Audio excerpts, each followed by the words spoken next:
Welcome! It's time for the Nerdist podcast number 329.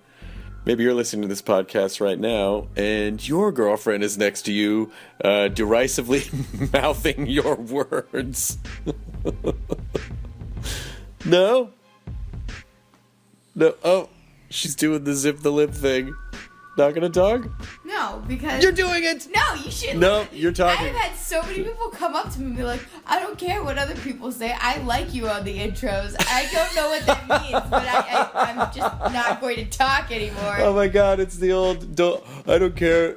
Everyone says you're a piece of shit, but I think you're pretty great. I don't know where these are coming from. I don't know. Sweetie, it's not...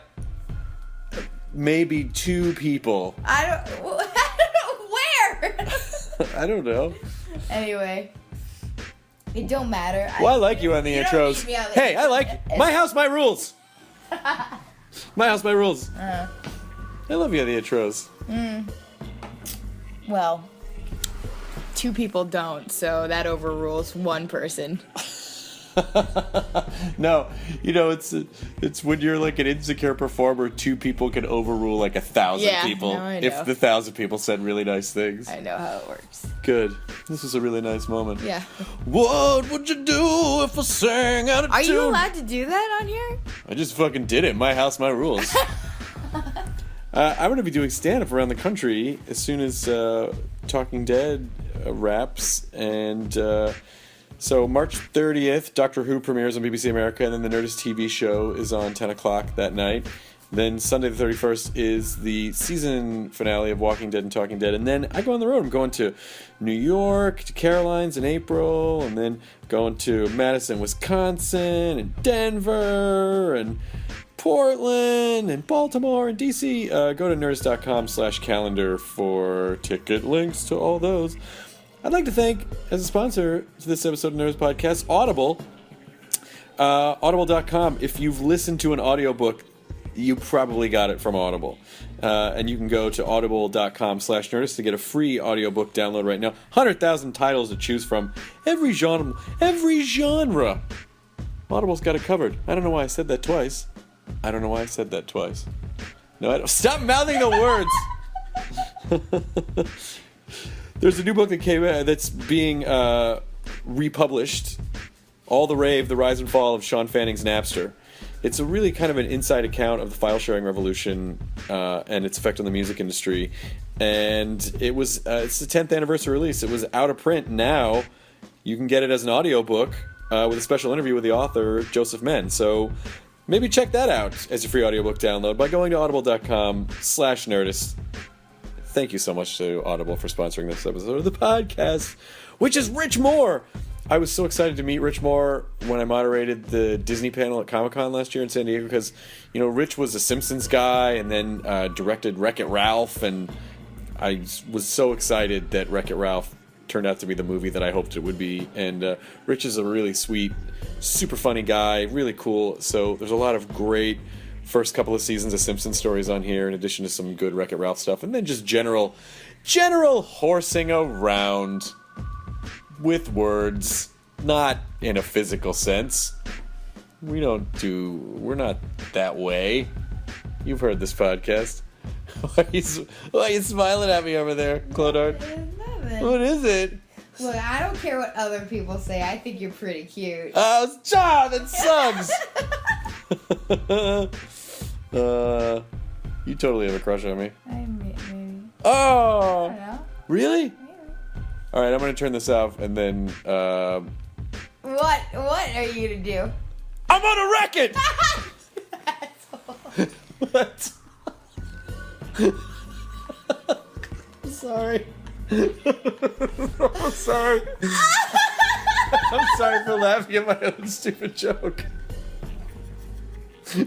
Speaking of Wreck-It Ralph, I'd like to point out that the Wreck-It Ralph Blu-ray comes out March 5th, and I'm on it. If you pause it, my mug pops up. So if you hate my guts, don't pause Wreck-It Ralph. What?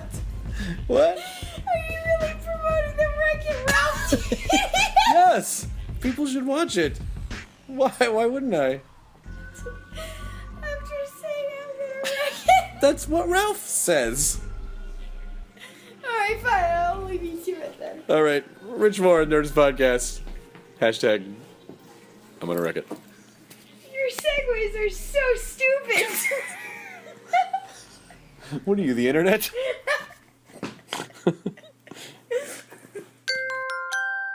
Now entering Nerdist.com.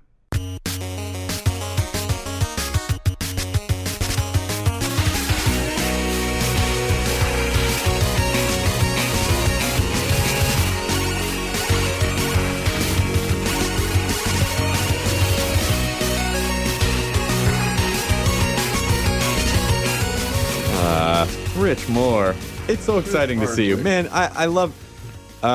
let's just talk, first of all, about how I saw the Wreck-It Ralph preview at E3 last year. Yes. And instantly it was like, oh, fuck, get out of my brain. Because it was like, that was, I mean, everything that I would ever want in a movie. And then I got to moderate your panel at Comic-Con. That was so fun. And that was great. Further excited by the footage that I saw. Just mentioned two places where I was too busy to see any of those things. 'Cause I was so working sorry. so hard. Let me tell you Have you something. heard of E3 in comic? Oh, I was all over that shit. Had I not been able to moderate that panel, I never would have gotten into Hall H because it's really hard to get in there. There's like a year waiting list, I think. And then people camping, and not a few people, like a lot of people camping overnight. Lots. A Yeah, lot I of had people. I was in that hotel that overlooked Hall H, whatever the hell that is, the Bayside. What is that? Yeah, The I think it is the Hilton Bay The- front, the Hilton Bay front. Yeah, I was Yeah, like it's on the gorgeous. I was on like the 14th floor, and I would get up because my call would be like 8 a.m. and I'd get up and I'd look outside, and there the they were. line would be going to that little island. Yep.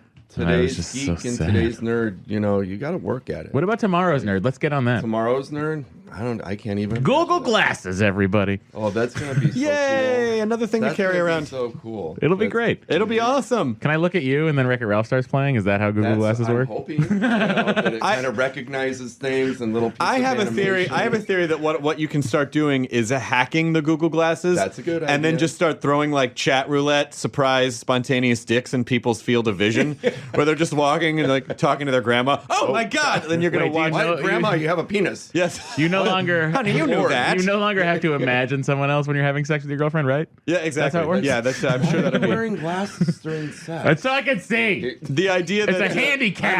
myopic.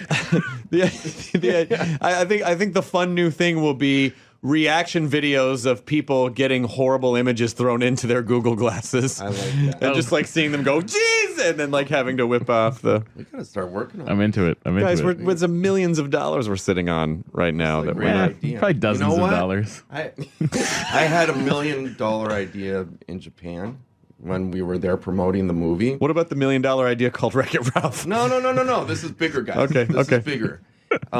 Everyone there, if they're sick or they don't want to get sick, they walk around with those surgical masks. Yes. on. Yeah, It's yeah. like, but they're all just white surgical masks. It's like grandma's surgical mask. Right? Who wants it's like, that?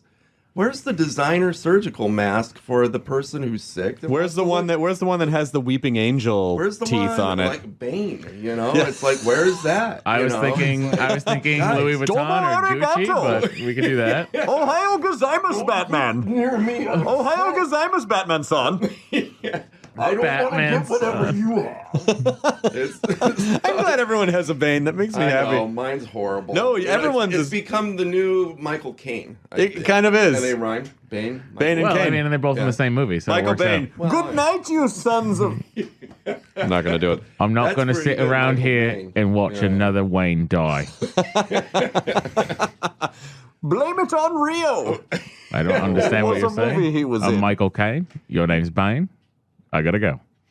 He's freestyling right yeah. now. It is. You should abstain. He's- It rhymes. I'm good with it. That's pretty good. Let's just make a haiku. Fucking, I loved these Wreck-It Ralph surgical masks. so much. Oh yeah, we're back on that. Surgical Did you- Someone's gonna do Designer it. Someone's gonna surgical do it. mask. Guys. Someone's gonna do it. Wait, you're just giving your idea away right now? No, I'm pleading to whoever makes surgical masks out there to get a hold of it. They seem like a fun group. Yeah, the manufacturers of surgical The greatest thing with masks. surgical masks I ever saw was when Peter Sarsgaard hosted SNL and he did the commercial for the Peter Sarsgaard Sarsgaard, which was a Peter Sarsgaard endorsed surgical mask. So I would put that up there with John Hamm's John Hamm. Yeah, ham and bubbly. Yeah. With the ham and buble. Oh, that's really Anyway. fucking funny. We love puns, guys. We have fun here. Rich, you've worked on... How hard do you have to fight to get Beard Papa in the movie? You know what? It wasn't that hard. I was so we went to excited the when I Beard saw Papa people, and they said, yes, absolutely. You want to use Beard Papa in a Disney film? How much do we have to pay you? It's fantastic. How do you want cream puffs? I had just, I mean, I think it was maybe a week before I saw the first trailer for the teaser for Wreck-It Ralph, where I was talking to someone about Who Framed Roger Rabbit, Yes. which holds up. The movie totally holds up. Yeah. And I was saying, the shitty thing is, that will never happen again because no one will ever allow all of their IP to be crunched up under Never. one umbrella. And then a week later, I was like, "Oh my god, of course, video games, of course. Why? Oh my god, of course." It was such a Never say lovely. never, Yeah, you know? you're right. Never say never. Yeah, it was such a lovely moment, and I got to be on the DVD, on the Blu-ray. That's right. When you pause the Blu-ray for too long, your punishment is that I come on and start yelling at you. What are you doing? No, Well, that's I not. wanted to put that in the feature. I wanted that in the cinemas. You know, And they I wouldn't let it. So what you're telling me, So when Chris, you're is I when you should- pause the movie in the in the theater, theater, or just no. At various times during the movie, I wanted you to walk out and just start yelling at the audience. that's a great idea. yeah. So what you're telling me is I should buy the DVD, not the The Blu-ray. you should buy the. Oh. No, I get your joke. I don't need you yelling at I me. get your joke. I don't need you yelling at me at home, too. I'm not yelling that. You shut your fucking mouth. There's guests here. It's me coming out and basically stop crying. Why are you crying? That's the funniest thing when you see people when you see parents with kids at amusement parks. They're like, "Why are you crying?" And they're shaking them. Well, because you're shaking your child. I get that it's not fun to stand in May lines. I just step in, play mediator? But I get to, but basically I come on and I point out a lot of the references, like all of the video game references in the movie, which was such an honor for me that I got to You're do kind that. of like that masked magician guy that shows how all the tricks. Oh are my done, God! right, If you know? Mitch Pileggi narrated your coming on the screen, I would be into it. He's who narrated the Magician show. Yeah. Mitch Pileggi of X-Files Yeah. fame. Oh, right. Skinner yeah. himself. Whatever happened to him? I think he's living comfortably in a Yeah. theater group somewhere. Maybe. That's just my guess. Maybe we should have him on and find out what I he's would, up to. Mitch, if you're out there, or if anybody And knows if you Mitch Pileggi, manufacture surgical masks, Yes, Bob. you know, no, that'd be great. Actually, you know. he started surgical a company called Mitch Pileggings, where he just makes oh decorative. my God, and they're all his face. They're all his face. The kids love. Scully Mulder. Yeah, But he's on. he's the one that all have skulls on it for Skull, There and the other was ones a, are all uh, moldy. moldy. Yeah. There was an X-Files video game for the PC that I used to play all the time, which was it used real video footage, and you could manipulate, sort of like, you know, decide to like pick up something or whatever, and you could always, or you would be called into Skinner's office, and there'd be a video of Skinner playing, and you could just take your gun out and shoot Skinner in the face if you wanted to. You know, they wouldn't animate that wouldn't be shown on the video or whatever. But then Why the would next you want cutscene, to but the do next that? cutscene is always him going, "I need your badge and your gun." Oh, so yeah, he's got to Yeah. basically. No, he's totally fine, but he does have to. Yeah, he's he has gotta to care of take away your business. badge and He's your gotta gun. take You're not care- supposed to shoot Skinner. You shouldn't shoot Skinner in the face. How much of Just supposed to not believe. Or just, I just want to believe. well, the truth is out there, you guys. uh-huh. The truth is out there. Out there. Did you were you a sci-fi? Are you a sci-fi guy at all? Oh yeah. Back when it wasn't in fashion Or cool or good? yeah, you know, for We did have good sci-fi, just not all Oh, of we it was did. great. No. I mean, when it wasn't good to be that kind of fan. Yeah. You know, for the younger geeks and nerds, there was a day when troglodytes ruled this planet, and if you wore a shirt like this, you know, Oh yeah. Eh. you would get beat up, Sure. you know, and dragged by a truck, you know. Well, that's a little harsh, but Well, you didn't come from Oxnard, California, my friend. So you didn't really talk about a love for I started with with Lost in Space, I think, when I was about reruns of Lost in Space. And then that was my gateway sci-fi TV show. I loved the theme song to that. Yeah. Erwin Allen. Oh. This ridiculous bucket of boats. Oh, the pain. Oh, the pain. The great Jonathan Harris. And from there it went to Star Trek, the original Star Trek. Right, Shatner of course, Star of Trek. course. And then... oh, the Ferengi. Oh, the Ferengi. No, the Ferengi Again, were not introduced until Mission at Farpoint and Star Trek Next Generation, 1986. All right. And then Star Wars, and then... Oh, the Force. yeah. Oh, the Force. You just put And Jonathan that Harris just and everything. Yeah, if Jonathan Harris was in Star Wars, That would have been the so perfect amazing. size. Oh, he would have been a great C-3PO. I think he would have been a great. Yes. Yes, he would have been perfect C-3PO. Oh, That's really great. Yeah, you're welcome. how rude. Or he would have been a good emperor too. Yeah. Oh, you want this? Oh, the pain. I can feel your hate surging, surging. Do we see the Emperor in the... You see him Star in Wars? you see him in like holograph, In like in a hologram, bad. like the holographic, and his but he's had, not like, monkey eyes. he's not this guy just yet. Yeah. No, and also he sounded like he just had a stroke or something. Because Yeah, he would be a great asset. and also Darth Vader in the original Star Wars is kind of a psycho. Like he doesn't really Yeah. kind of get cool and calm and No, collected he's until the just next always movie. kind of- It Oh, was you very mean much that like- guy that murders everybody Yeah. is kind of a psycho? Just choking I mean, everyone. but he's aggressive. Like he's in the follow up movies. He's not like I want to, Yeah. he's kind of aggressive in the first Well, movies, and he whereas moves he's real more. fast a lot. Yeah, and Well, I like- think once he realizes his son and daughter... Yeah, but once his son and daughter are out there, he's got to calm down. If he wants custody of them again, he's probably got to just calm down a little bit. He gets custody. The worst deadbeat dad in the universe. Where were you? I murdered younglings. You couldn't go in the backyard and force throw the ball around with me. You don't know what it's like to be me. How do you think you get that food you're eating, that blue gruel? It's the gross, like, blue-looking milk that Milk, he's yeah. drinking. That's And why I then- always thought they had a problem with him at Mos Eisley. It's because he ordered milk at the bar. Can I have some blue milk? I don't like your kind around here. I don't like you either. And what are droids gonna do in a bar that's so You know- bad that they can't? Jeez, just get them out of here. But they're probably just Get really... robots. It really wasn't that they were robots. It was just that he was really effeminate. It's brutal. Mos Eisley. We're just we poked a lot of holes in this today. It just doesn't stand up. You hear It just that? doesn't stand You hear up. that, Disney? You You just wasted $4 You billion. just bought a turkey. I gotta Oh, say, wait, we I just worked there. we just watched episode 4 again the other not that long ago, a few months ago. Yeah. And it's so gorgeous. Like those know. shots of Tatooine with the Beautiful. suns and the fuck. Still, That's the one. Yeah, that's the one that just absolutely. It just got its hooks in me, and I, for years, just kind of, have you been to the ranch? Have you seen the? Yes. Oh, And did it's they so take you into the weird. archives with all of the? No, we didn't go in the archives. We did our sound mix up there with Gary Rydstrom, and I met Ben Burt up there, and who did all the sound for the Star Trek, for the Star Wars movies, and it's like holy ground or something. It's just so weird. You're walking around and you go into the big main house, and there's a bureau, and there's like no one around. You Yeah. can just kind of walk around, and in this bureau, oh, there's Indiana Jones's hat, and that's the idol, and here's one of the original snowspeeder models, and Darth Vader's lightsaber, and it's weird, and it's just kind of sitting there, and there's like no one around, but if you touch it, that there's going to be 50 They guys all come out of the running walls. Yeah.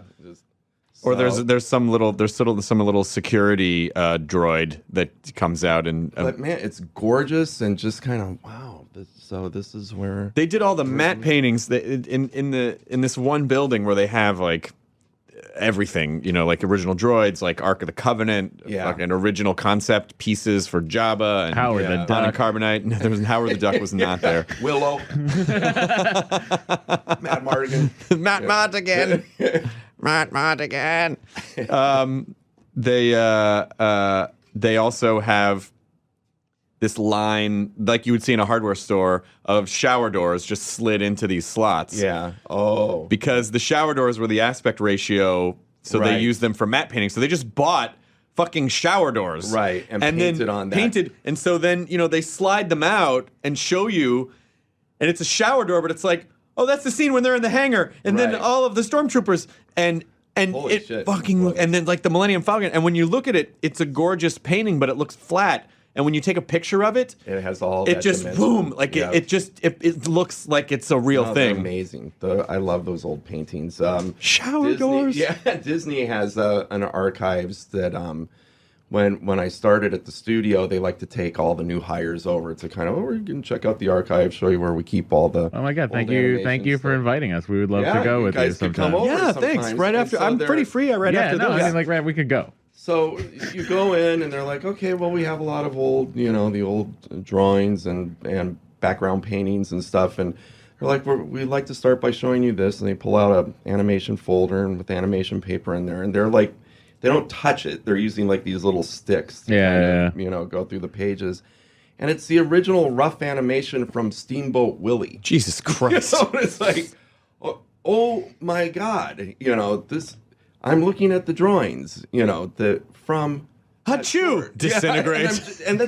and it feels like what is this worth? What if I vomited on There's this right no- now? yeah, I don't even know how if do you there's a even put price. value on this. This is, and it's in a warehouse in Glendale. It's, Don't tell them. yeah. Glendale, And Arizona. let me give you Glendale, Arizona. Nice.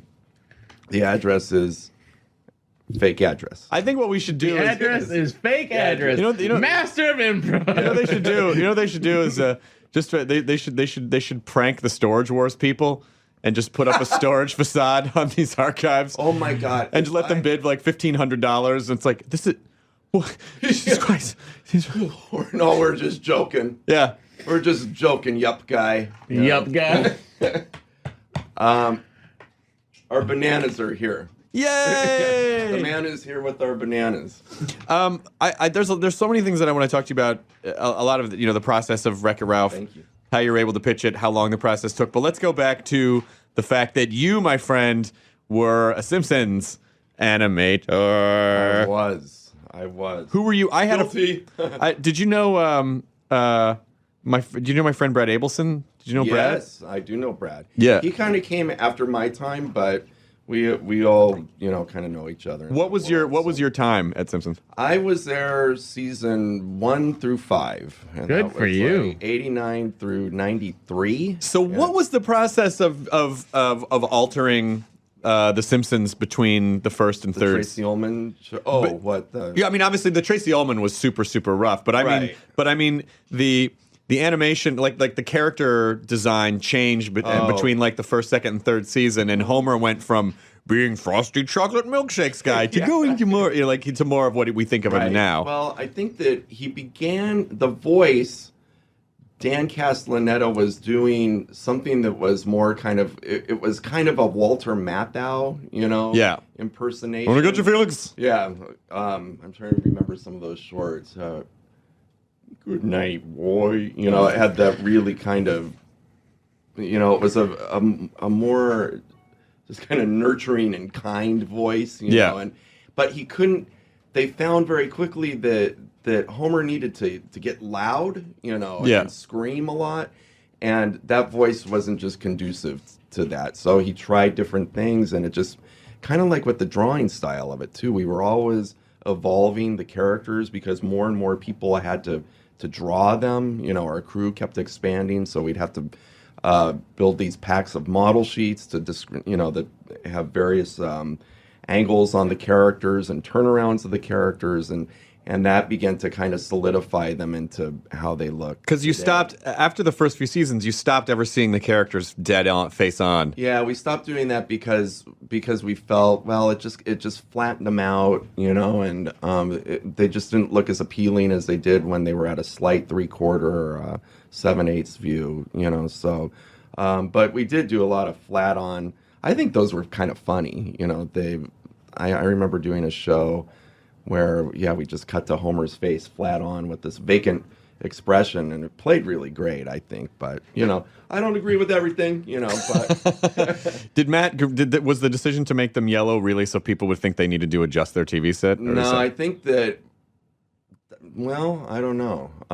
The story that I heard was there was a color stylist named Georgie Palouse that was in charge of painting all the cells and all the backgrounds on the show when they were doing the Tracy Ullman shorts, and Georgie loved like these kind of bright colors, and she kind of invented that color palette for the show, and she just thought, well, painting them flesh would be boring, so I'm just gonna paint them yellow and see what they said, and I guess it stuck, so.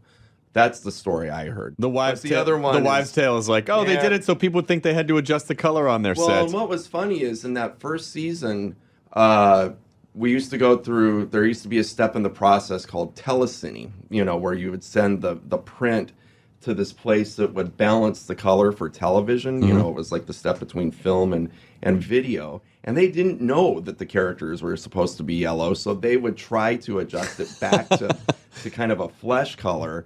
And that's why in that first season, there's the yellow color kind of fluctuates a lot, bright yellow to kind of. Oh to my kind of God! more I totally pink know in what them, you're talking about. So if you go back to the first season, and someone had to say, like, go to the telecine guy and say, no, they're supposed to be yellow. Stop trying to. But only after the first entire season. Wait, I feel like maybe we should talk to this guy. Yeah, what is happening between film and broadcast? And it turned out that this guy was trying to, I don't know what's wrong with those painters overseas. They keep doing this really yellow-looking flesh color. So, oh man, I took the I couldn't major in animation. I went to UCLA. I couldn't major in animation there because you have to be in the film program to do that. Right. But I took the animation. I took the courses. Mm-hmm. And there was a professor there, and this guy named Dan McLaughlin. Yeah. Did you know Dan? Well, I know a lot of people who went to UCLA, and they talk about him. Dan, and he kind of had this sort of voice. And but it was he was such a sweet guy that we, of course, behind his back, we were like, and then, of course, we had to find a place to bury the bodies, but, where are you going to find a shovel at 3 a.m.? And are you sure it wasn't Doc Brown that was teaching That's exactly how he sounded, though. He had one, but Dan McLaughlin animated he was responsible for all those old Sesame Street shorts where it was like you'd see the three kids with the fruit vendor, and then like one would get an orange and one would get an apple. You just find me the guy that did the pinball machine for 1, 2, 3, 4, 5, 6, 7, 8, 9, 10, 11, 12. 11, 12, and the Pointer Sisters. We've lost him. I'm so sorry. Yeah. Oh God. But Dan was a sweet guy, and so this was, of course, back in the days when people actually would have an animation table and draw on cells and have to paint things, and you've got to go in. Yeah.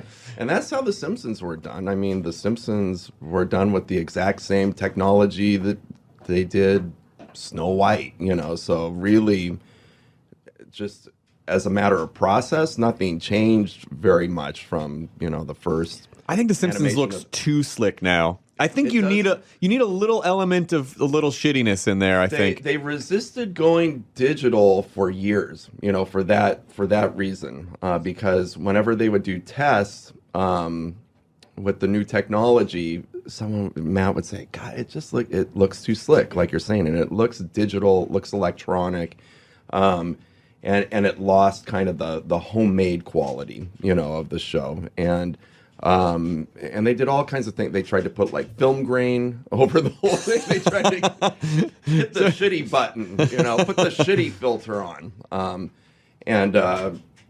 But there's something about the old episodes, not just because I worked on them, but there's just something tactile and just rough about it that I really love, And we were painting on cells at that time too. I mean, it was great. I will take one.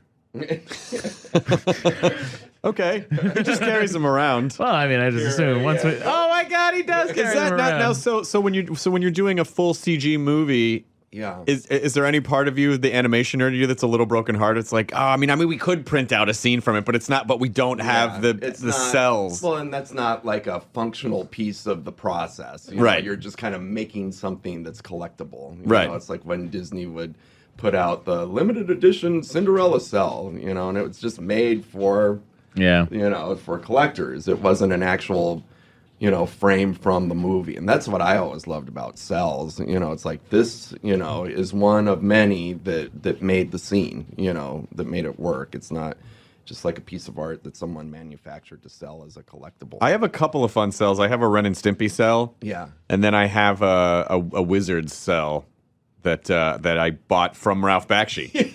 And he Off signed the street it. corner. Ralph was that was the first job I had out of college. You worked on Wizards? No, not on Wizards. Oh.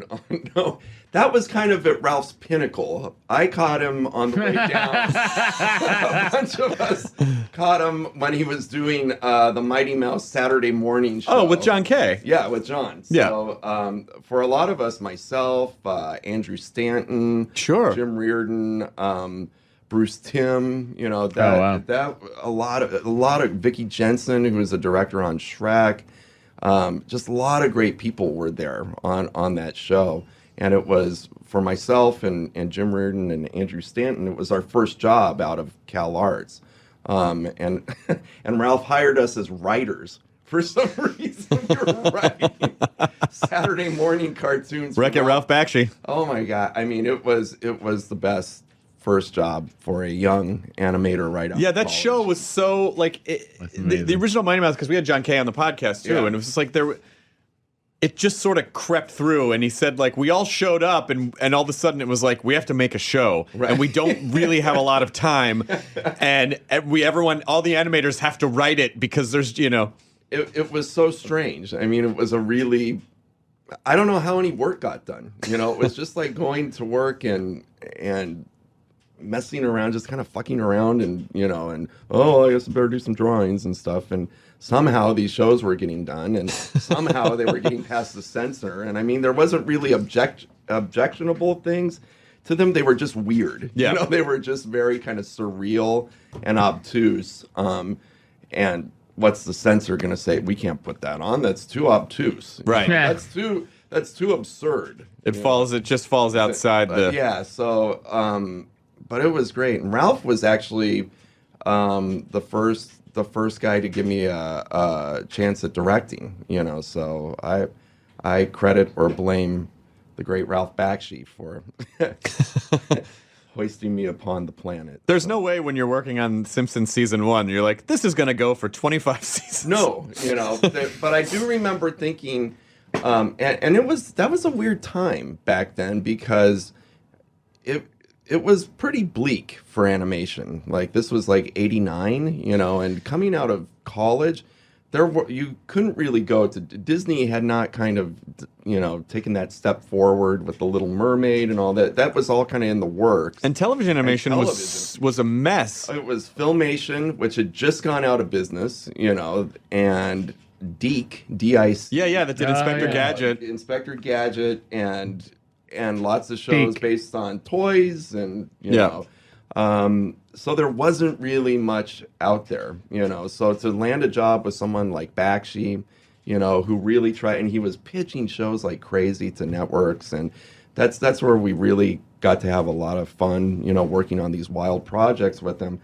There just wasn't. It was kind of a wasteland at that time. So when The Simpsons came around, there were very few people on the staff that really kind of understood what Matt and Jim Brooks and Sam Simon were really trying to do with the show, and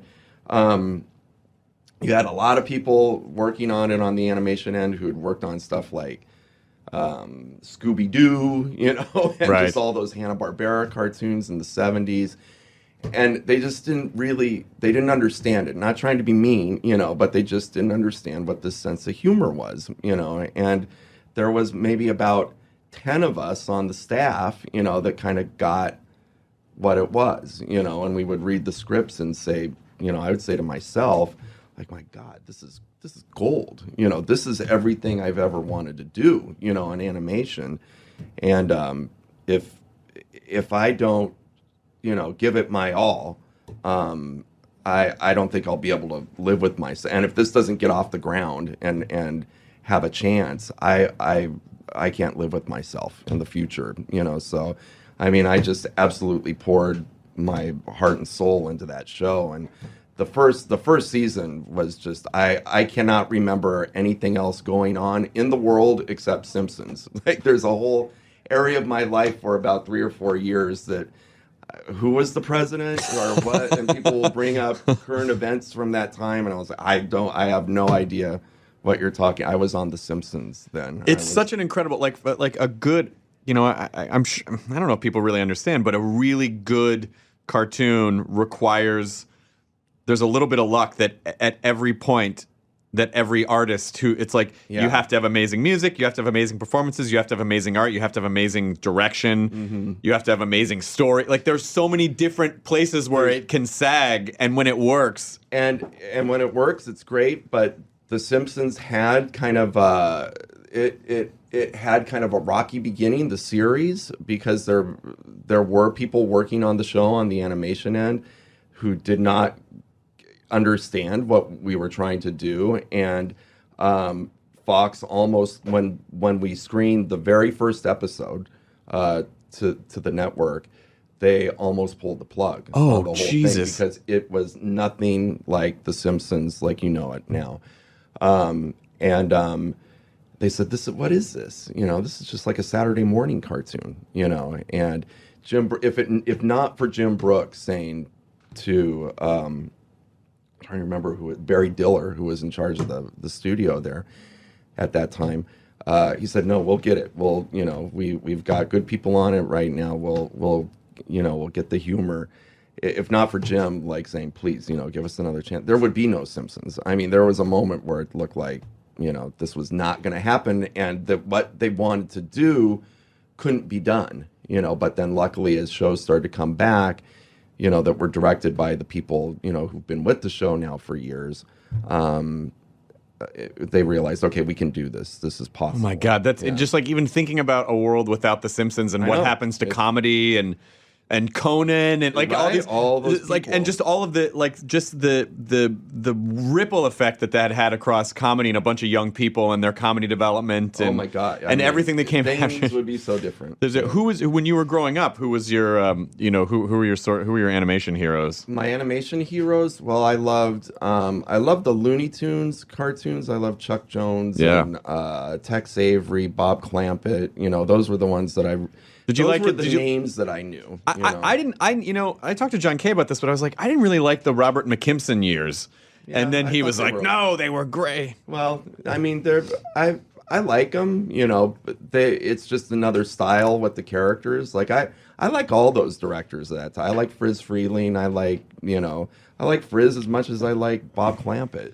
But Chuck had this way of. I mean, like to have the talent that he had as an artist, but also the comedy brain that he had as well. But just those, like, like when you see like Bugs Bunny, like, in The Tortoise and the Hare, and he rubs the tortoise's head, and it looks like there's a skull underneath the. No, those animators were amazing. They had a crew, the Warner animators, and the amount of footage that they had to crank out, a week. Those guys were as good, I think, as like the Disney's 9 Old Men. How many drawings per second was it? Was it like 20? Well, its film is 24 frames. 24 frames per second. Yeah, that's on ones. Right. So on twos, that's exposing each drawing for twice. 2 frames. Yeah. It would be 12 frames, a second. But the cheaper animation, like in the Hanna-Barbera years later, it was like stuff was on 4s, on 6s, right? And there's lots of holds, where the character would just hold, and all they're animating is the mouth and maybe put a blink on the eyes. Walk behind a bush. Yeah. No. The bush goes in front of them. Yeah, the bush over on peg bars. There are so many. There's a show in town, and it's a Cartoon Dump. Jerry Beck's. Yeah. Where they show like then they show like the worst animation. Right. But I remember the worst, the most poorly animated thing that even as a kid I was like, oh fucking come on, was the Mighty Hercules. Do you remember that one? Yeah. When it was like with pant, yeah. And then it was always walking behind a bush, and it was that very jolty arm where it's like they didn't even bother trying to fill in the kids are dumb, they don't give a shit. Well, I remember thinking. I got really excited when I was a kid because Filmation did an animated Star Trek. Oh yeah, of course. The original cast and everything. I'm like, oh, cool. Star Trek, new Star Trek, and just the fact that you could just recognize the same shots over and over again. You could kind of predict, like, now they're going to cut to this. Now it's going to go to the close up of Scotty. Now it's going to. Yeah. It was. I was disappointed, Filmation. Do you remember Gilligan's Island in space? Yes. Oh wow, yeah, I forgot about that. They just have a weird. They're just in. I mean, it's kind of a genius idea, and I think was way ahead of its time in terms of like that. Totally feels like a YouTube mashup that someone would make. Yeah. But just putting them in space on a weird planet with a weird little alien. And even in space, all the skipper wanted was just a big, thick, juicy steak. That's all he wanted. He could never get it. That was his want. As a character. But his lot in life was to have to deal with. I was just trying to figure out. His need was to reconcile with Gilligan, his little buddy. But his want was a steak. And Gilligan's, this was to make peace with his father figure of the skipper. Mm. And I could never understand why they called it Gilligan's Island because. Yeah. He didn't own it. He didn't own it, and I didn't really feel like so much hinged on him. I mean, he was sort of the fuck-up character, but. Yeah. If anything, it was kind of the professor's island. Sort of. Yeah, it really was when you think about it. I think just Gilligan sounded funny. He was tagging Marianne. We know that, right? Well, there was there was probably all sorts of. There was probably all sorts of. Are you going for a gun? No, I just don't. I've never opened this before, and I found a. We got some Fusion hydrogel. Oh, nice. The great Gillette company. Batteries. Why is there batteries are still. There's toiletries here. Why is that? The studio. I don't know. Matt, come on. Save it for private. Oh, that was just a razor. For huffing. For huffing. Oh, that's what. It's someone's huffing material. Yeah, if you want to huff and shave. If you want to have a huff and shave. Yeah, here's the bag. Yep, that's a huffing bag. We mix them all up in this bag and just. A lot of the hipsters are doing it now, where you huff and then it's like you shave in a weird way. That's a big fucking wallet. It says your feed bag. My designer surgical mask. It's a Sony feed bag. Whose stuff is this? I don't know. Oh my God! I guess it's ours. Such a rush. From just the smell of the bag. Yeah. Just from the residue in this bag. Yeah. Oh boy. Are you okay? Keyboard cleaner? Do you think Michael Yo knows that? Oh my God, that's Michael. Picture of Michael Yo and someone in this. Does Michael just not pick up all of his Look stuff? At this and like a makeup thing. Cinema secrets. No, you have to take it out of the bag, Rich. From cinemas. Oh. Yeah. The powder puff works better when you take it out of the bag. Get out of the bag. Yeah, there's who's that with Michael Yo? Michael Yo and the guy from Borat. Oh! From back here, it looked like Captain Lou Albano. Yeah, it's what's his name? Oh my God! I've just stumbled on a treasure trove. Oh, look at that! It's the Kardashians. You got the Kardashians. Oh Jesus Christ! Look at all this. Guys, we are playing Storage Wars right now. Oh my God! Yeah. Yep. We got Arquette. We got one of the Arquettes. Well, I told Brandon that we really got to get this storage compartment. There better be some pictures of Michael Yo in there with the Kardashians, Brandon, or I'm going to murder that son of a bitch. Oh, here we go. We got an Arquette, a picture of David Arquette. That's a $50 bill right there. Oh God, yeah, we got. Okay, we can get 100 for this. I'm definitely making back the $750 I paid for this box.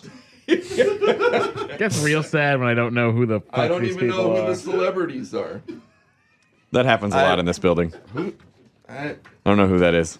Guy in a kind of a chamois jacket. Ooh. What's that? We're finding all kinds of stuff in here. Is that a coax RCA? It's an RCA. Yeah, it's an RCA. No, it's an RCA to XLR with an XLR to quarter-inch adapter on. Okay. Duh. Someone went to Radio Shack. And a cookie that's a decade old. Tupperware. Nope, that's a makeup. That's container. makeup. Oh, that's an old makeup wipe. Mm-hmm. You never know when you're going to need this again. Simply sailing. Nothing fancy, just simply sailing. The point is, Michael Yo, you have a bunch of shit at this studio that you need to come pick up, and your old makeup puff. It's Tupperware. Says Michael Yo, Michael on it. We are not a storage facility. This is a studio. You can't just leave is a your workplace crap here. Seriously. All right? And your I'd shaving hate implements. to see his garage. I bet.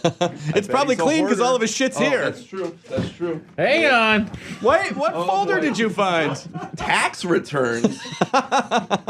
Well, here's his porn. And a diary. Who prints out their internet porn? Well, Come on. how I else did can when I was like 10, 12. How else can you pleasure Take it yourself on to the road. ASCII boobs? You have to print that. That's why they invented Perez the Hilton iPad. picture. That's right. It's so funny to me. Who is? Oh, that's Perez. That's fat Perez Hilton back when he was fat.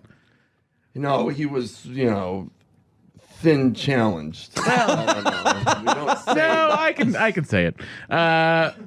That's really funny how many pictures Has of this people. been here for the whole time? I don't know. This is Michael's not been in this building for a while. We just found. This is the mother lode right here. You guys. Oh my God. This would be worth like $70 on This is eBay. All of it. something- This is going on that eBay thing. This Yeah. is a locker that I feel like electronic bag. Jared and Brandy would have found. Matt hit the whole gold line with $50 in the black. Well, Well, what else? Well, Let's talk about Wreck-It Ralph for a minute. I want to talk about Thank Wreck-It you Ralph. for the nice award. Oh yes. By the way. Well, you deserve it. Let me You ask deserve you it. this: Goodness. what is this award you keep speaking of? Are you giving out awards Golden I don't Geeks. know about? Yeah, we gave film awards. We gave out film awards. Yeah. I don't. And you voted, right? When? Okay, let me just. It back wasn't. up. It wasn't a televised Thank you award. It for was your Let me just. just back up here. We just gave them away on the site and in the newsletter. We just picked Oh, movies. in the newsletter. And the okay. website, yeah, I and don't the website. subscribe. Oh. I don't subscribe. You should check it out. I mean, so Nerdist.com, Matt. What's the award we gave him? For Wreck-It Ralph, we gave We him gave a movie award best for Wreck-It picture? Good movie. The best picture of the year? Ralph. In my opinion, is Wreck-It Ralph nominated? Take it back. Listen, I'm just saying. I mean, we should have a Do you feel subcategory. like we should consult you? We should have maybe for had a a site top- you don't even go on that pays you? I go on the site Oh, to see if But there's you would a like to check have coming. A little say of what goes on the site. I mean, I'm just saying. Listen, but- I can support the idea of giving Wreck-It Ralph the best picture of the year. I just feel like we're maybe ignored Skyfall.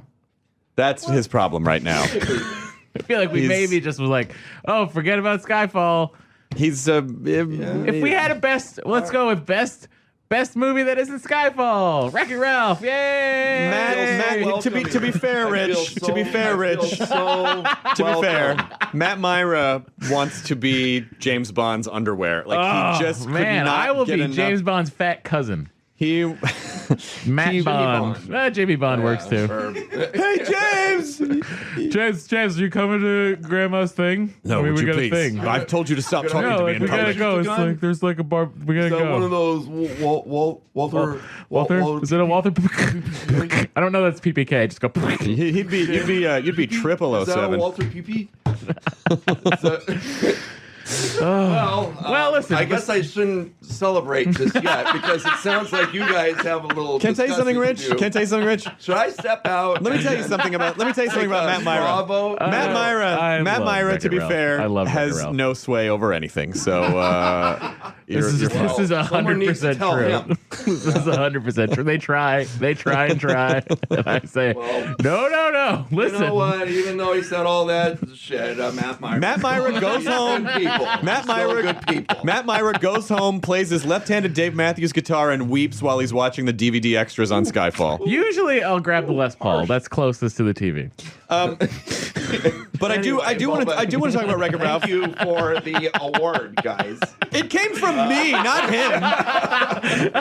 It came from me, not him. I hope you're not an Academy member. Well, I am, and I voted. Oh, God. Let's just say you don't have a chance in hell, Pixar. The Matt does not speak for Nerdist. I don't. Are you? Oh, a I better nerd or cancel a lot of geek those or, interviews. what's the difference? I always used to identify as a geek. I think it's a regional term. Yeah. We didn't. Well, I grew up in Memphis, and Yeah. the word actually we did not use either word until the movie Revenge of the Nerds came out, and Right. then a lot of us, well, the few of us. Yeah. Back at that time, it was a very small group that identified as what ended up being nerds, and I think it was just like, oh, okay, I guess that's what we are because those are all the things. Well, that's me up there. Those are all the things that we do, and so I guess. So I think it was regional. We use yeah. nerd, and I think other people use geek. Some people say that some people say geeks are more pop culture and nerds are more technical, and some people say the reverse, and some people say nerds are Some less say pop, some say tonic, some say soda. You've said enough. I think some people say nerds are more socially awkward. Some people say geeks. I think it just. I think we're all saying the same thing. Yeah. Well, I think geeks weren't they like sideshow folk? That They bit the heads Yeah. off chickens. Yeah. So they were showmen From the German word geck. And nerd, I think, was nerd's origin came from Dr. Seuss. I Oh, believe. really? Yeah, I think there was a nerd. Really? Was it from a Dr. Seuss book? Oh, I thought it was like Happy Days. I remember like I think before Fonzie that saying used to call them like, "What a nerds. nerd. Cunningham, you're a nerd. Yeah. Hey. Maybe it's from Gary Marshall then. Yeah. Could be. Look at these nerds here in my What studio. I want you to say, Henry, is just call. My sister Penny has a very interesting story that I'm going to tell in great detail. About a Dr. Seuss book. Theodore Geisel is the man's full name. These nerds are a cash cow. I just imagine that Gary Marshall is very similar to his character in Soap Dish, where he was the head of the network. Gary Marshall's amazing, by the way. He is amazing. For the record, I just want to go on. I that. agree with you. I think that Gary Marshall Should we say had. he's not amazing? Well, I mean, it's almost like Gary Marshall made Skyfall. That's how good it is. Oh my god! I wish you would Skyfall out of this podcast. Get it? Why don't you take a Skyfall out of this studio? Good. Skyfall. I wish Fuck you. Sky'd fall on his face. That's pretty good. That's Yeah, pretty it's good. kinda Not gonna sounds lie, like that's pretty You good. can use that in the Wreck-It Ralph sequel. Wait, Write down. are we saying there's a Wreck-It Ralph sequel? Was that happening? It made enough money, right? We're gonna do it, right? Let's do it. I think it just may happen. I'm into it. Can I just let me be I just want to say one word. I don't give a Absolutely. shit what it is, even if it's like, "Hello, Ralph." Whatever. I don't care. It doesn't fucking matter. Yeah, I mean, get you let that? Corolla Can we be a get- voice. You can just use it off that. Come on. Let's talk donut? seriously. Yeah, I mean, but come on.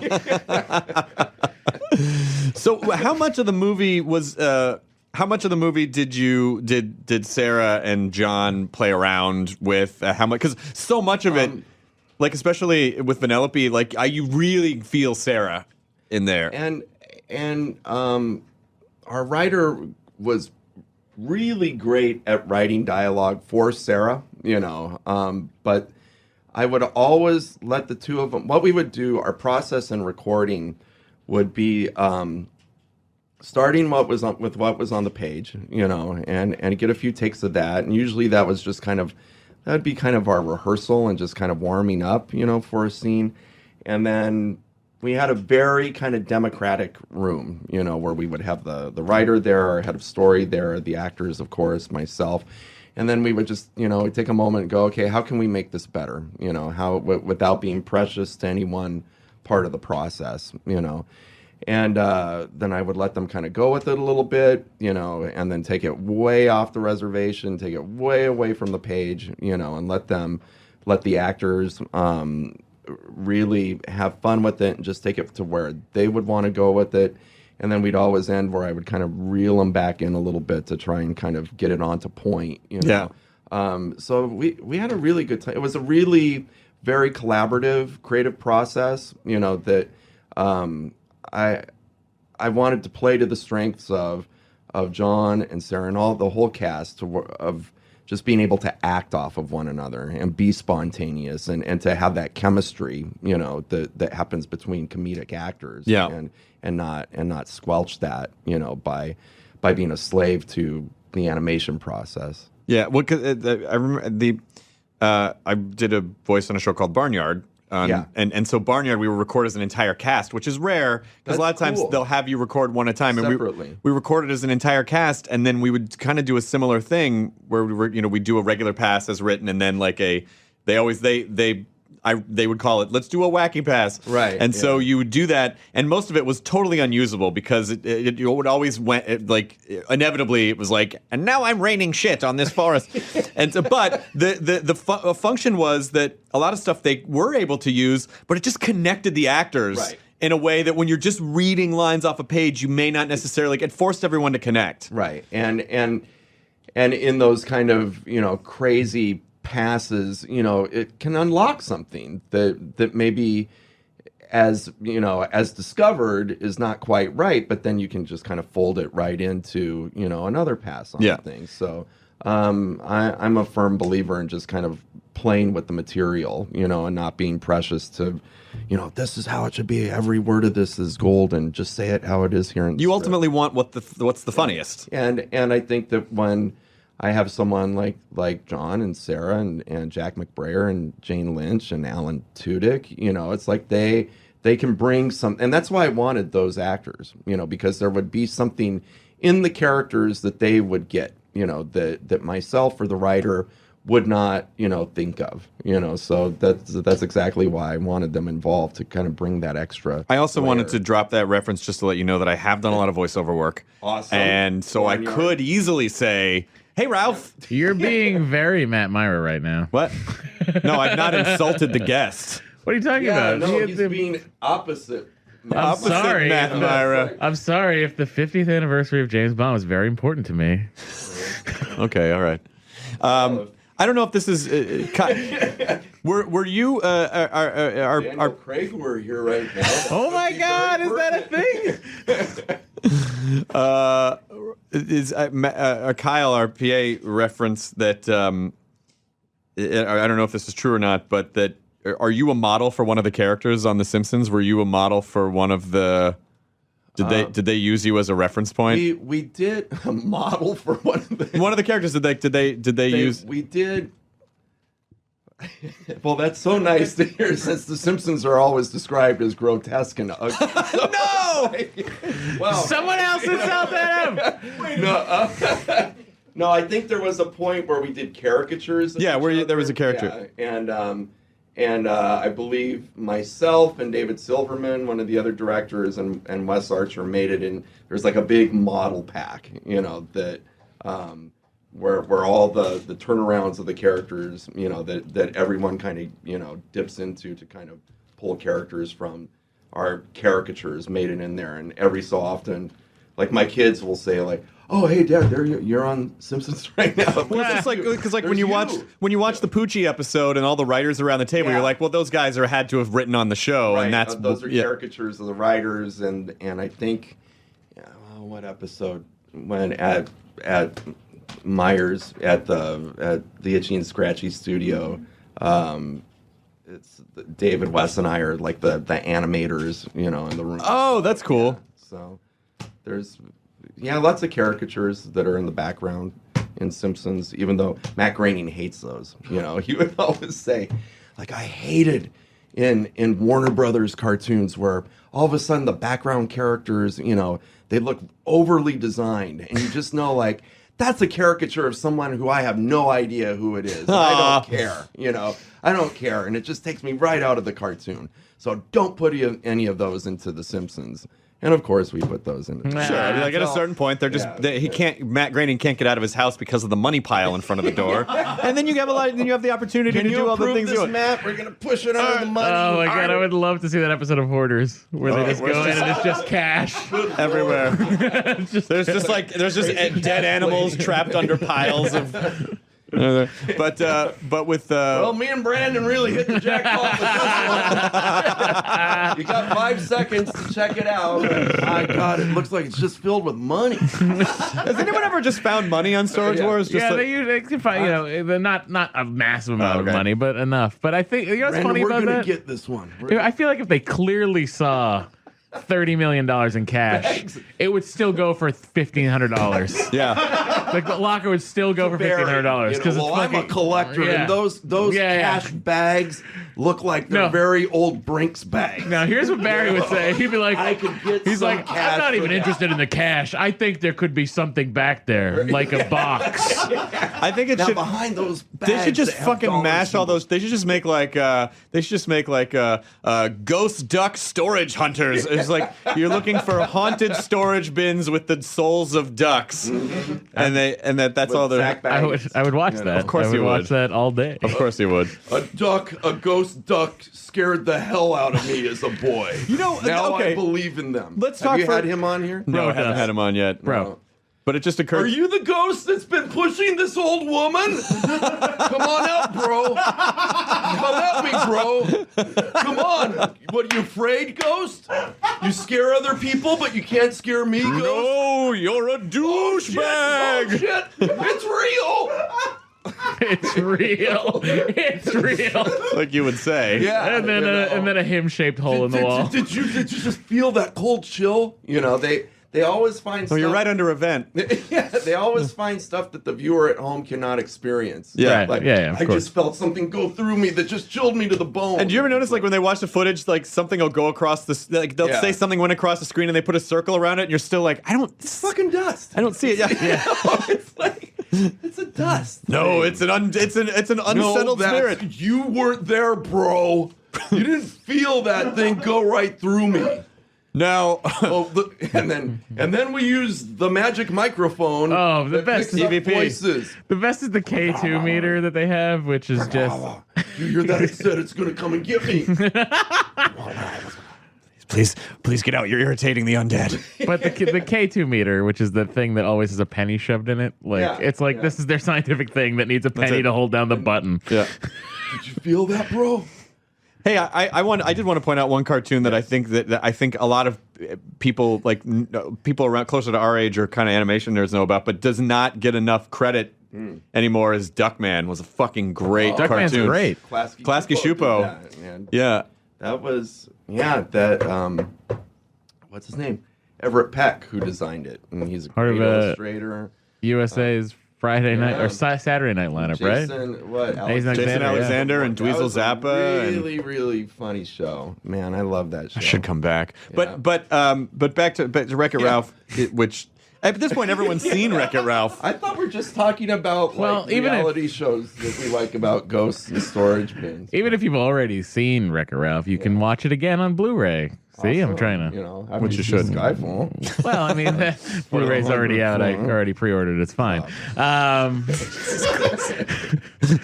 If you want to go right to sleep, you just turn on that Sam Mendes commentary. You'll go right to sleep. Really? Yeah.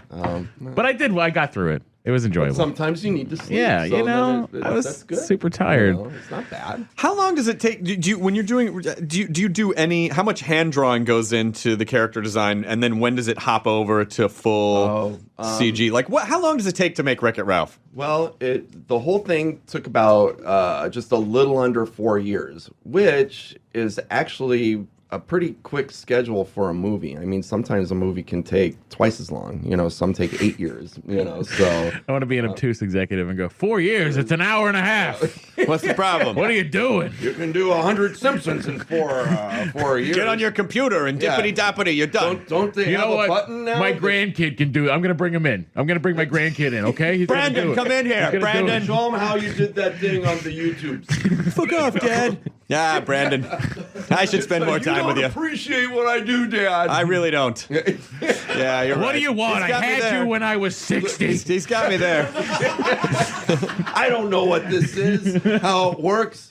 We still had switchboard operators when I was his age. I'm not even sure which of my wives you are from. The present just scares me. It's got a lot of weird things in it. The present. That's just the time period of the present now. terrifies him. I don't know what's happening. Yeah, what are these things? I wake up every morning. I go, why? When did it all change? Anyway, Brandon, get out. You just show him how to All do right, this you got quicker. your 4 years, cartoon boy. Cartoon boy. It took 4 years, and that first 9 to 12 months was writing the first draft of the script, and it was just myself and Phil Johnston working together on that. We did a table read of that script up at Pixar, and that's when they kind of decided, yes, this is a movie worth making.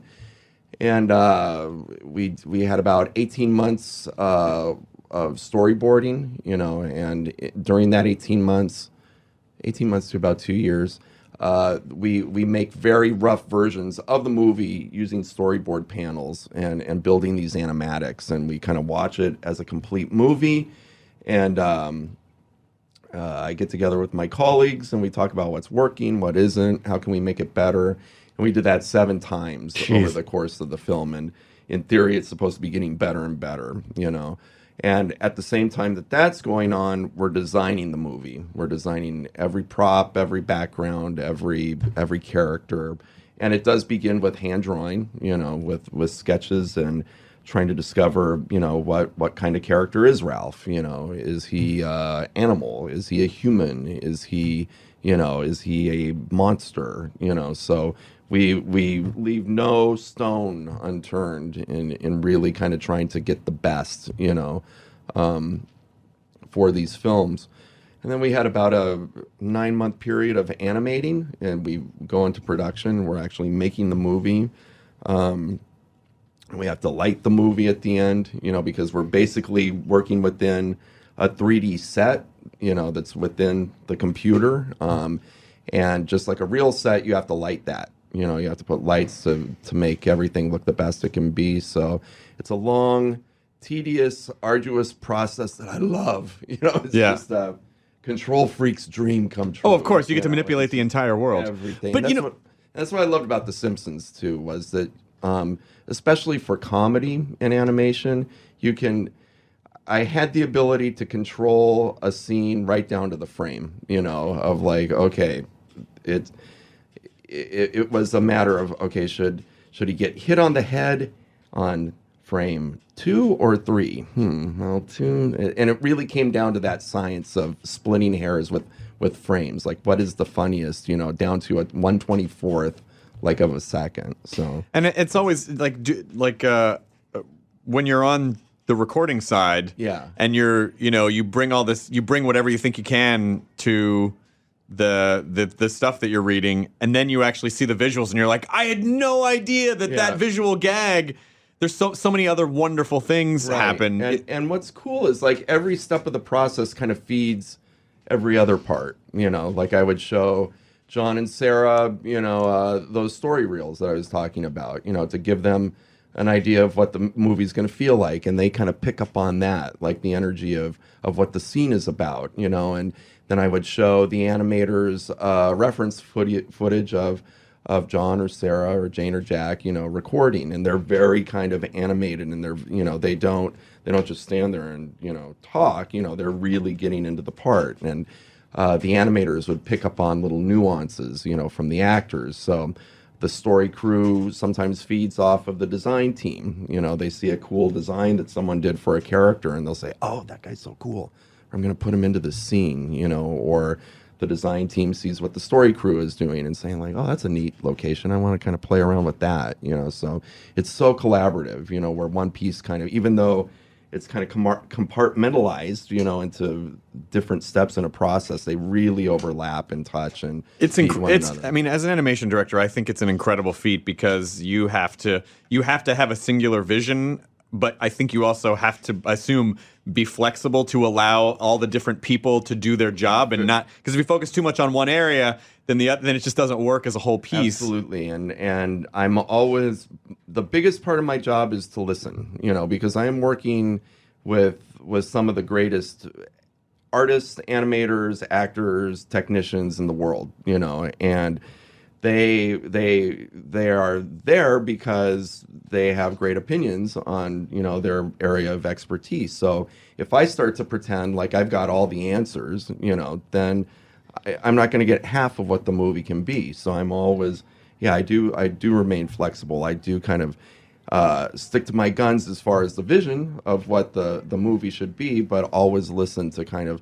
well, what can we fold in here, to make that the best it can be. Well, I think, Wreck-It Ralph, and when I first saw the preview, I was like, okay, please don't let this just be a movie that is only held up by the references in it. Right. And then when you see it, and you're like, oh my God, those just enhance this beautiful story. Right. And then again, it's that Chuck Jones thing. It's like it's all about the story. Yeah. And then it can't be about anything else. And that's where we when I started with the idea of, okay, the life of video game characters, I thought, there's a real temptation here that it's of just making the movie about game references, like you were saying, or just action or, about something that's just about plot, So we kind of Phil and I put aside for a period of time the whole idea of this being about game characters and said we have to concentrate on a very human story, for our main character.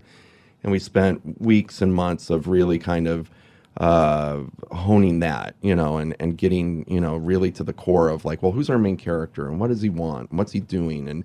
And then we kind of brought in the game references and kind of layered that in and then had fun with that and used it more to enhance it or just to describe the world, not so much to make it the main focus of what the movie was about. Yeah. Well, I love the movie. I hope there's a sequel. And maybe my girlfriend is gonna cosplay as Vanellope. Like she's already built this amazing. There are some pretty good ones online. Yeah, I'll have to say. And it happened like that, really fast. Just overnight. It's like, oh my god. On Facebook, there's just like pages devoted to Vanellope. I could do a pretty good Ralph, I think. You think you could do a pretty good Ralph? Yeah. You'd have to buy that. Maybe they should sell the Ralph nose. That'd be pretty good. Like so that you could strap on the You Ralph just said nose. maybe they should sell to Disney. Of course they're going to. Well, it's just so Oh my God, Michael Yo had it the whole time. Oh my God. Michael Yo's treasure box. Welcome to Michael Yo Yo's. have this makeup stuff, Michael Yo's treasure. Not a box. cinema secret anymore. That's what he's gonna end up So doing. that's his secret. Oh, now There it is. it's that powder I'm puff in gonna that little take bag. this to the Oscars. You could. You know what? This is award season. It is. you Sure know, is. And every one of them, when you arrive, there's a crazy red carpet. No matter what the Annies, have a red carpet now. So, and I find a lot that people will say like, "Well, you clean up well." And it's Jesus like, Christ. doesn't by definition anyone clean up pretty well? Well, I and mean, if also you- the implication is like normally you look like a shit. slob. Yeah. But does anyone look worse when they get clean and put on a suit? I don't know. It's a good question. Yeah, I don't. It's a really. Or does it just mean like, oh, I see you took a shower and put on a suit? It's the Albert Brooks the complisalt. Yeah. Where it's like, it's okay, thank you. Or it's with comedians, it's always, or if you've been on television for any length of time, then people come up and they see in something, they go, I never thought you were funny, but this latest thing, like, But you won me thanks? over today. Thank you. Yeah. I appreciate you know what? that. Today you became funny. Yeah. I just like to keep it real. I'm sure a lot of people are kissing your ass all the time. No, they're not. And now I gotta go hunt for a ghost. In a storage unit that quacks. The I quacking like ghost. that idea. Pawn Stars. I'm just adding something to the. Oh yeah. And then you have to pawn off. You have to you sell. gotta- You get the duck ghost You gotta sell it to appraised. Rick Harrison afterwards. Yeah. Yeah, I love, Love it. it. We've come up with a lot of good things here today. we're gonna- You're an idea man, Rich Moore. I just get these ideas and they just come to me. If this they just come. podcasting movie business situation doesn't work out for us, I think we can go We into can TV do and the TV, we can make pitch so some of much these, money. and we can sell those. Our first designer sponsor can be surgical the masks designer surgical for mask. the Oh my folks God. in Tokyo. This is perfect. Really is perfect.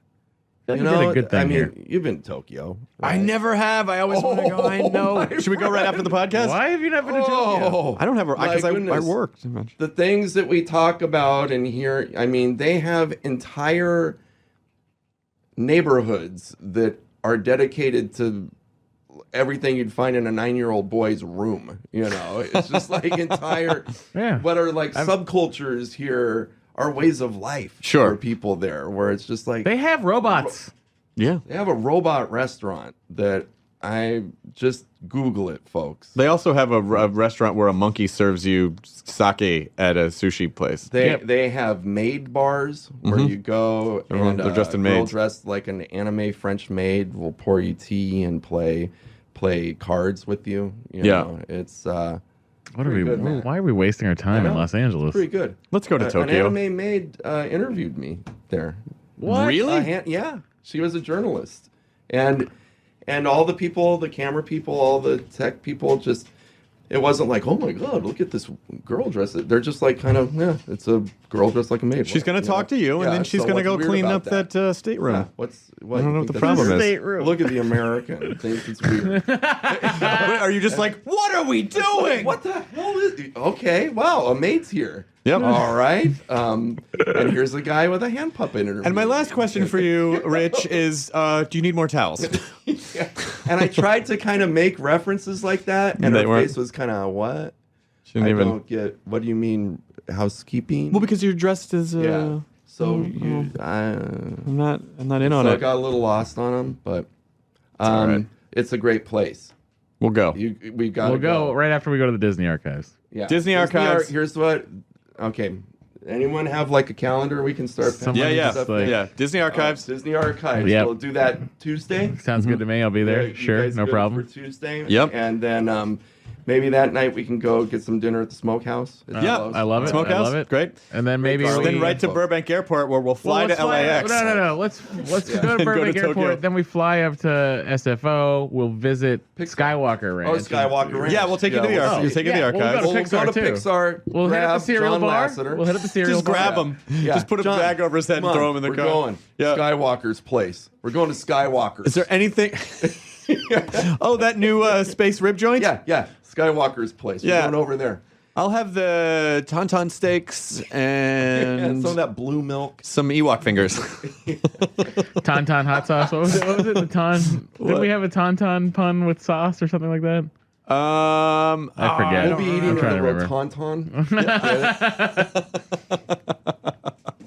And I'll have some Wampa fries and and I'll have the Mos Eisley Mexican plate. oh god, I can't think of anything. I'll have the Bespin. I'll have the Blue the Vader helmet of beer. The bottomless Vader helmet. bottomless I'll take a bourbon. You want that neat or Hoff? Oh, well done. Okay. my Yeah, job so here we'll is- go there. We'll go to Skywalker and then Tokyo. Yeah. Robot Beautiful. restaurant Beautiful. in Tokyo. Beautiful. We don't have to come back. We've just And, planned our summer. Yeah. You must be off for a little while, right? I'm gonna take a little time off. Yeah, I've literally this week is kind of the last week for Ralph. You know, it's the Academy Awards kind of marks the end of the journey. Yeah. So, I feel like the Nerdist Award should have marked the end of the journey. well, I mean, don't even worry about the Oscars. At Oh, this I don't point. even know why you're talking about that because you already know, shit on it's him. Well, why no, are I you mean, picking at that scab. I feel like you should be very grateful. You beat Skyfall. Congratulations. I mean, it does feel pretty good. congratulations. I can't lie. Not gonna lie about that one. Yeah, no. Argo, fuck that, right? Yeah, well, you know, he did good. Yeah, whatever. Our boy Didn't do Ben as did- well as Then you. he did good. You know. What else, guys? What, We're done. Well, let's just talk about What? other movies you beat. Um, Brave. No. What? I'm just saying you beat part of it. the Wreck-It Disney Ralph beat family. it. You can't have some good-natured ribbing between the animated pictures. I think that was just ribbing. yeah. What was it? I don't know how good understand. nature that was. Was it? Yeah, a I little don't bit. know. Well, I'll tell you that the girl that dresses up like Brave from in the Disney park is nice. Pretty hot. Yeah, she's nice. The Merida. She's delightful. Well, this is going to go in a weird direction. What's happening? What's happening? This is about to get really How old is creepy. Penelope supposed to be? Vanellope? You fucking get the character's name right, man. Penelope, sorry. Jesus Christ, Rich. I'm so sorry that this happened today. You know, you come in, you give us your time, you've given us a lot of great entertainment. This is one of those kind of like practical joke shows, Yep. right? Where it's on me, right? Yeah. Well, it's on me too, We Rich. haven't I'm been a big recording. enough man to say, congratulations, you fooled me. Yeah. It seemed like it was going to be a lark. And now I see what you're all about, guys. We did it. And- Stop saying guys like I have anything to do with this. And I just honestly- want I to am know, so not can on I Matt's be in on side. the next one? I am For the- so being not on the Matt's For next the side. record, Rich, Yeah. it was me who wanted to give Wreck-It Ralph the award, and Chris said, "You better say this stuff You about Skyfall." son of a bitch. Yeah, it was Matt, really. you swore you would never tell It him was about our really- weird, it was pointless really- reverse heckling. It was really weird. I didn't understand it when he handed me the script this morning. I was like, "You want me to say this?" I was like, "Yeah, I guess so." Oh, huh? Well, we had a lot of script meetings about how it was a 4-year. This was a 4-year process getting up to this podcast, and you know we storyboard it. We my spent kid, my grandson. Brandon. Brandon, get in here! Podcast. Fuck you, thing. Dad. You gotta What make the- these what do you podcasts do run with the- quicker. You know, Brandon, I'm sorry my balls still work, and I'm sorry that you were born. But could you please tell us what you're looking at on your iPhone? Because Daddy needs a paycheck. What do you call that? What is that? An iPhone? iPhone? Brandon's running the studio now.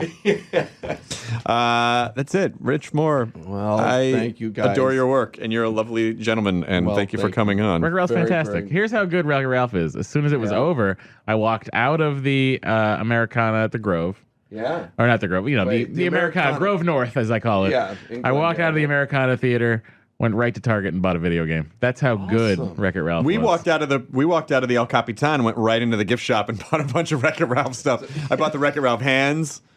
You So, bought the hands. I It's did. adorable. Yeah, You can break things with them. they're adorable.